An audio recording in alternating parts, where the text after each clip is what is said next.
James Arness stood at a towering 6 feet 7 inches, making him one of the tallest men to ever grace the screen.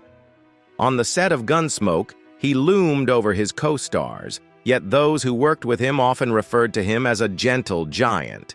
So when rumors began to circulate that James didn't get along with someone close to him, fans were understandably shocked. In this video, we'll explore James's journey to fame, and whether those whispers of resentment had any truth behind them. Born on May 26, 1923, in Minneapolis, Minnesota, James Arness came from a family with a rich heritage. His father, Rolf Cirkler Arness, worked as a traveling medical supply salesman, while his mother, Ruth Dusler Arness, was a journalist of German descent. The family name was originally Arness, which had been altered by James's grandfather, Peter Arness, after he emigrated from Norway to the United States in 1887. At birth, James was named James King Arness and raised in a devout Methodist household, a background that played a significant role in shaping his values and personality.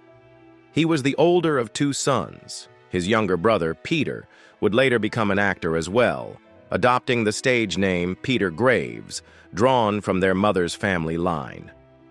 James attended several schools in Minneapolis, beginning with John Burroughs Elementary, followed by Washburn High School, and eventually transferring to West High School, where he graduated in 1942.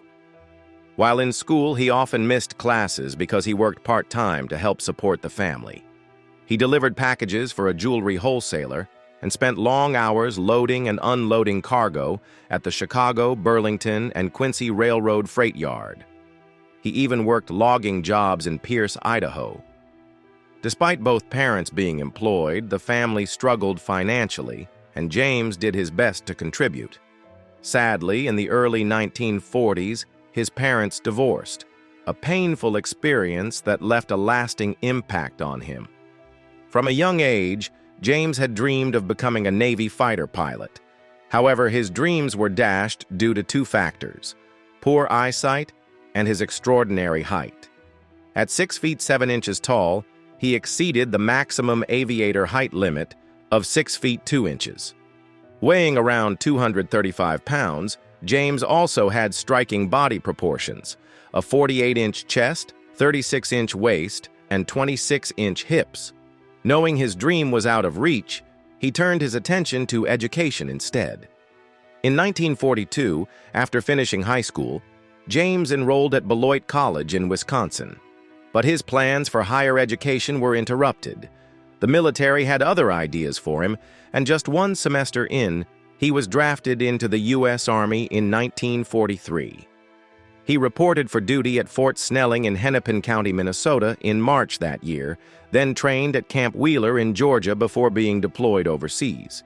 His destination was North Africa, Casablanca to be exact, as part of preparations for the Allied invasion of Anzio in Italy.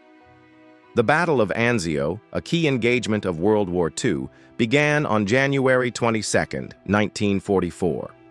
James, now a rifleman in the 2nd Platoon, E Company, 2nd Battalion, 7th Infantry Regiment, 3rd Infantry Division, was the first soldier off the landing craft, tasked with gauging the water's depth.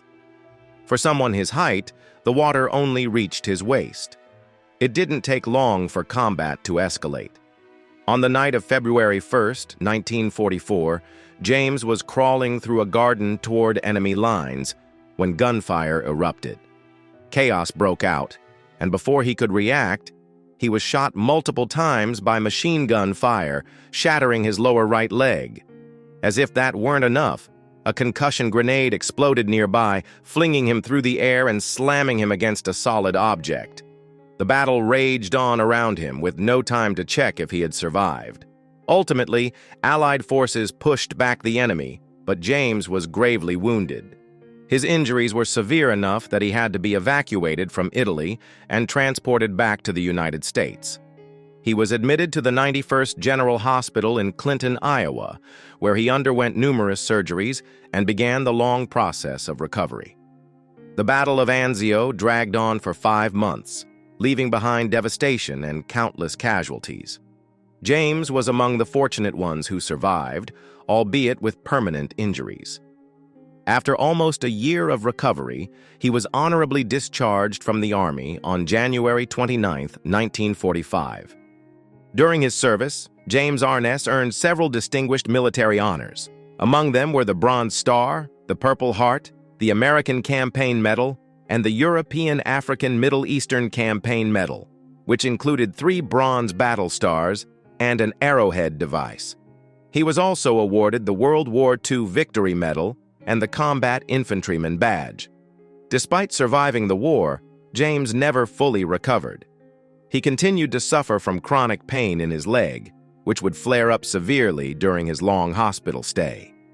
While he was still recovering, his younger brother Peter came to visit. Wanting to help James find a new direction, Peter encouraged him to apply for a radio broadcasting course at the University of Minnesota. Taking his brother's advice to heart, James enrolled in the program. It didn't take long before one of his instructors recognized his potential and recommended him for a job as an announcer at a local Minneapolis radio station. James quickly found his footing in this new role and was beginning to build a promising career behind the microphone. However, fate had other plans. A close friend suggested he consider trying his luck in Hollywood as a film extra. Inspired by the idea, James decided to give it a shot. With just a single $100 bill in his pocket, he hitchhiked all the way to California. Once he arrived in Hollywood, James wasted no time. He enrolled at the Bliss Hayden Theater School to hone his acting skills, taking his first steps toward what would soon become a legendary career. While studying under actor Harry Hayden, James was rehearsing a play one day when agent Leon Lance noticed him. At 6'7", tall, with striking golden white hair and light brown eyes, James was impossible to miss. Whether Lance was drawn to his impressive looks or saw acting potential, no one can say for sure. What we do know is that Lance offered James the role of Peter Young, Loretta Young's brother, in the 1947 film The Farmer's Daughter. During the making of this film, director H.C. Potter suggested that James drop the U from his last name. Taking the advice, James officially became known as James Arness, marking the second time his family name had been altered. Fortunately, the change seemed to have only positive effects on his budding career. At that time, James lived along the beach in Onofre, spending much of his free time surfing. But his life was about to take a major turn. Following the release of The Farmer's Daughter, James received his first fan mail, a surprising and touching moment that inspired him to take acting more seriously. Motivated by this new attention, James began putting greater effort into his craft. His hard work soon paid off. James was cast in a production of Candida at the Pasadena Community Playhouse, where he met and eventually married his leading lady, Virginia Chapman, in 1948. This partnership proved beneficial not just personally, but professionally, as Virginia encouraged him to study acting more earnestly.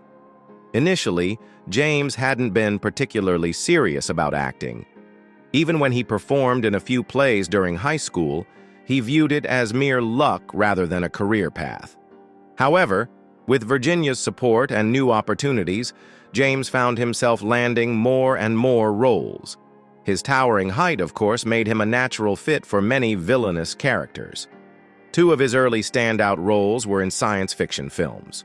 Most notably, he played the killer alien in the 1951 classic The Thing from Another World, and he appeared in them as well. Still, someone eventually recognized that James had more to offer than just playing the heavy. While portraying a Greek warrior in another film, James caught the eye of Agent Charles K. Feldman, who also represented the legendary John Wayne. Wayne, already a massive Hollywood star at the time, met James through Feldman and took a liking to him. Perhaps it was James's unique blend of gentle charm and commanding stature that impressed Wayne. Wayne soon signed James to a personal contract, providing him with broader opportunities and helping him grow as an actor.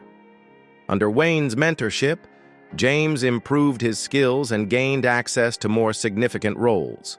One of the biggest breaks of his career came in 1955 when Wayne recommended James for the lead role of Matt Dillon in the upcoming TV series Gunsmoke. Contrary to popular rumor, the role was never offered to Wayne first. Initially, James hesitated to accept the offer, fearing that committing to a television series might derail his movie career trajectory.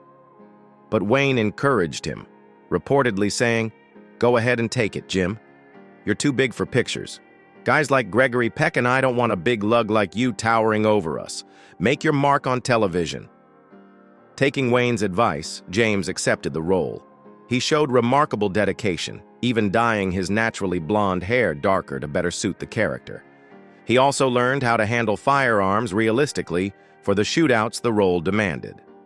Although Wayne appeared in the prologue of Gunsmoke's pilot episode to introduce James as Matt Dillon, he wasn't involved in the show beyond that. Set in Dodge City, Kansas, Gunsmoke centered on Marshal Dillon's efforts to maintain law and order in the chaotic frontier town. The show quickly captured viewers' hearts.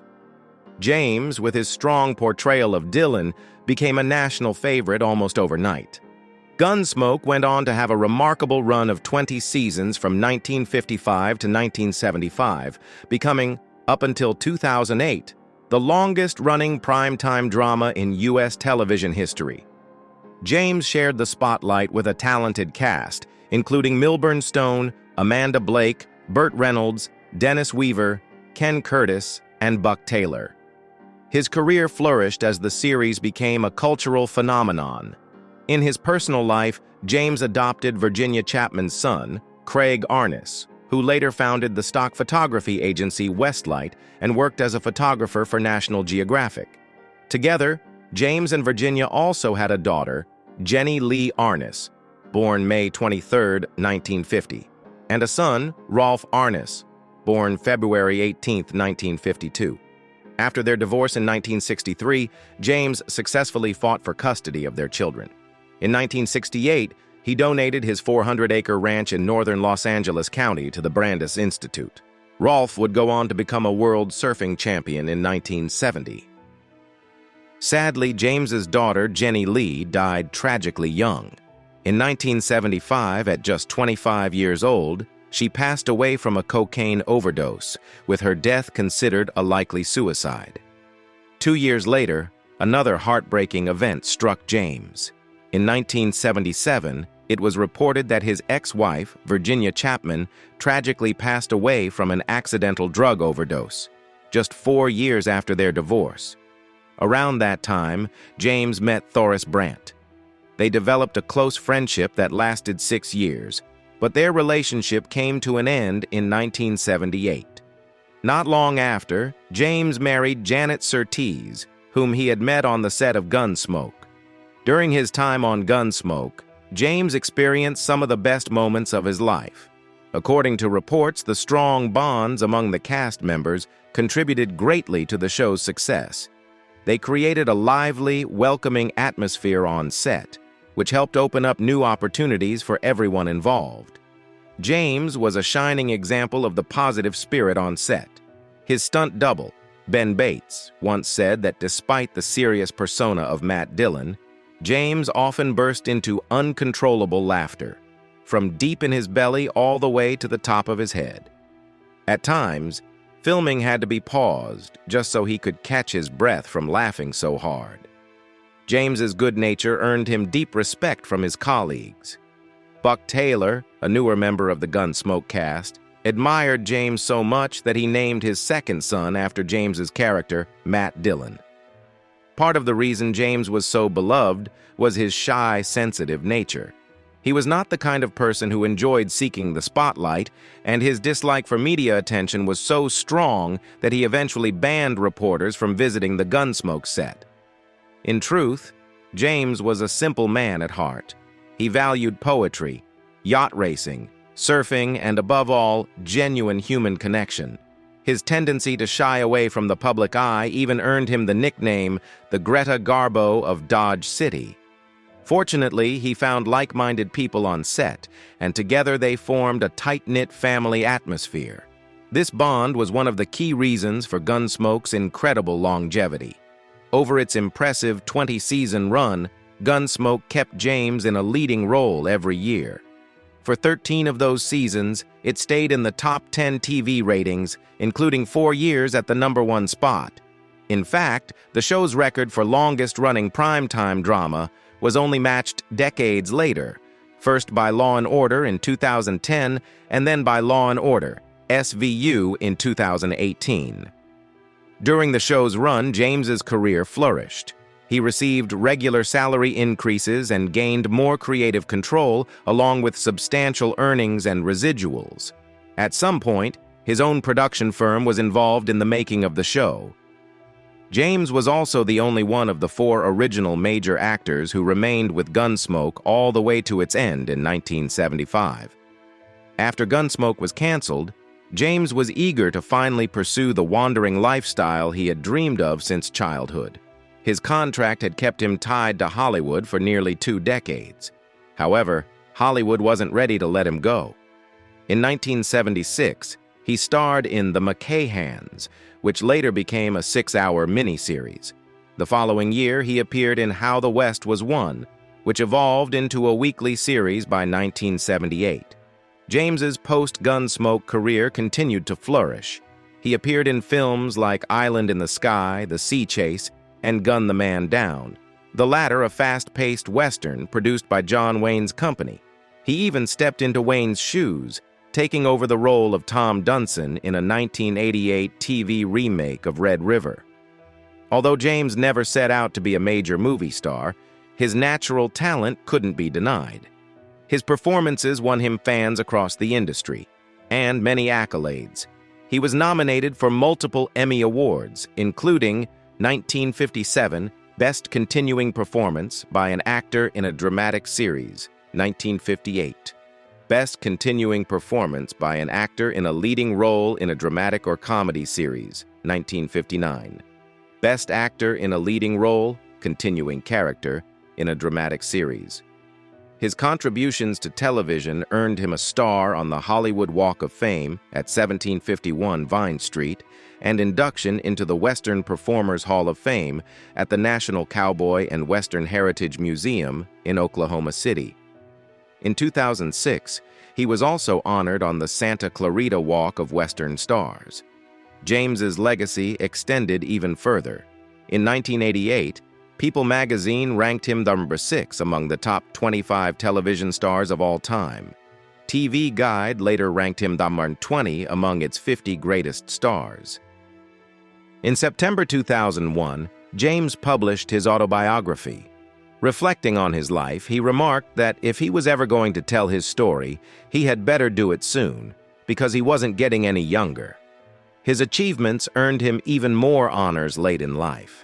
In 2005, James was made an honorary U.S. Marshal for his contribution to the image and traditions of the service. That same year, the Los Angeles City Council presented him with a resolution recognizing his 6 decades of residency and his towering impact on television. James called it one of the most wonderful days of his life and proudly displayed the framed resolution in his home. James Arness passed away peacefully on June 3, 2011, at the age of 88 in his Brentwood home in Los Angeles. He was laid to rest at Forest Lawn Memorial Park in Glendale, California, in the Jasmine Terrace section of the Great Mausoleum. He was survived by his wife, son, 6 grandchildren, and several great-grandchildren. Looking back at his life, it's clear that James deeply valued human connection. Those relationships helped propel him to greatness, and he treasured them to the very end. As for the rumors about James harboring hatred, let's look at those closest to him during his career. The Gunsmoke cast largely enjoyed a positive, friendly dynamic. While disagreements inevitably occurred, conflicts were usually minor and resolved quickly. If anything, the strong friendships on set are what allowed Gunsmoke to endure for 20 years and 635 episodes. The only persistent rumor was about James supposedly resenting his younger brother, Peter Graves.